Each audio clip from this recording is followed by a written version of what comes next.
बादलों में।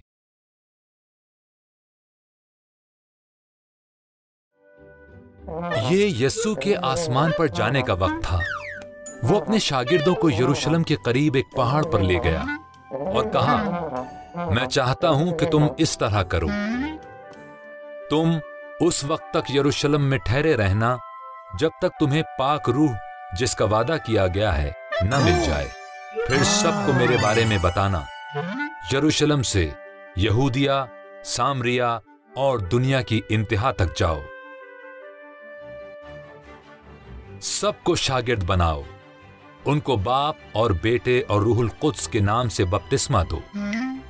जो कुछ तुमने मुझसे सीखा है वो दूसरों को सिखाओ। मैं हमेशा तुम्हारे साथ रहूंगा। जब वो ये कह चुका तो यस्सु ने आसमान की तरफ उठना शुरू कर दिया। वो उस वक्त तक ऊपर जाता रहा जब तक वो बादलों में गायब ना हो गया।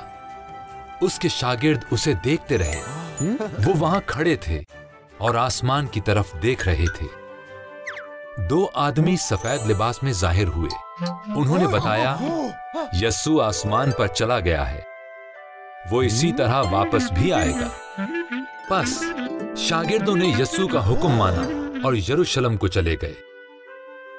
बाइबल ऐप बच्चों के लिए इस ऐप को फ्री डाउनलोड करें।